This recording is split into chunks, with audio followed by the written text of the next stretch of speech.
I always knew I was a traveller, that's my identity. But I suppose the first time that I was called a knacker would be the time that I suppose I realised that I was different to everybody else and I didn't know what the word meant, and I had to go back and ask my father, and I seen my father crying, and that was the first time I seen him crying. The girls that was in my class, they weren't very nice, so they weren't, and I was bullied. They were calling stuff like knacker and saying, oh, you can grow spuds under your nails and stuff like that, whereas there wasn't a day that I got up that my mother wouldn't make sure that I was clean and had a clean uniform, just like every other Irish mother in the world. But the word knacker has to be the most disgusting word to use against any person, regardless of what community you come from. The word knacker, just it encompasses everything that's wrong within society. I changed schools when I was very small, and I was put automatically into a travel resource class without ever being tested. And one of my earliest memories was of my mother kind of dragging us behind her and saying to the principal, I send my children to be educated, not to comb teachers' hair or not to clean up. I'm not denying the fact that we were a little bit loud and we were a little bit wild, if you like, but girls that were not from the traveller community hung around with us, and when we went into the class, they were put up the front and we were put down the bottom. They would never ever say it was because of who you are, but I know in my heart it was because of who we were, and I did get angry. You're a little bit cagey about telling them initially you're from the traveller community. You let them discover that themselves. The preconception, I guess, around travellers is that they're dirty, they'll rob you. So I tend to let people get to know me before I'd say where I'm from, or before I tell them I'm from the traveller community. If a traveller next door did something, well, the whole community then is blamed and the whole community are looked upon to sort out that problem. Outside of that, like if it was somebody else, they don't have to answer for their neighbour, what their neighbour has done, whereas you feel like because you're a traveller, you have to answer for every traveller. There is a high unemployment rate within the travelling community, but when you grow up thinking that, well, what's the point of me doing a degree when I'm not going to get hired?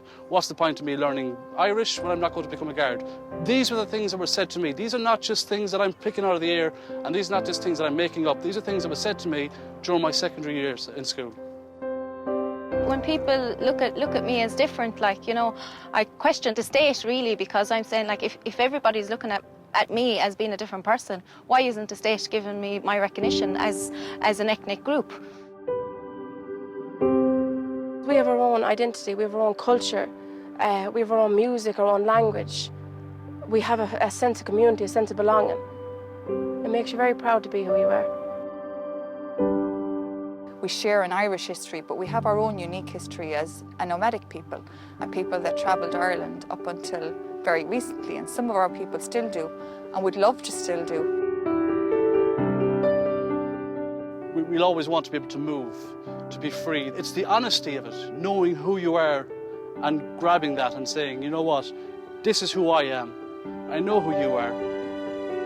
So yeah, obviously there is people out there who will prejudge, and the advice I'd give is challenge that by showing them that you're not that image they have in their head. You're a traveller, but this is me as well. I'm also a person, and if you're a good person, that's fair enough. You show that side to them. Say, listen, I'm a traveller, but I'm a good person.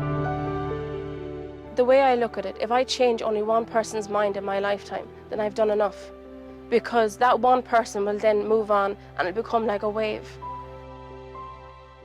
My hopes for the future are that my people will be recognised as an ethnic minority group, and that our young people particularly will be able to walk really tall with a sense of who they are, knowing that they're valued within Ireland, and knowing that if they participate in Irish society, that they'll have the same opportunities as any other Irish child.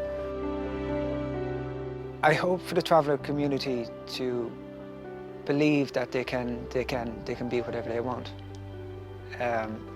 Nothing is out of grasp once you work for it. Even though you feel that you might be alone and that you're fighting a rising tide against this racism and discrimination, never give up. Never stop doing what you want to do, and then eventually you'll achieve your dreams. Everybody in life can be what they want to be. I'd love for the travel community to realise that and to reach the potential.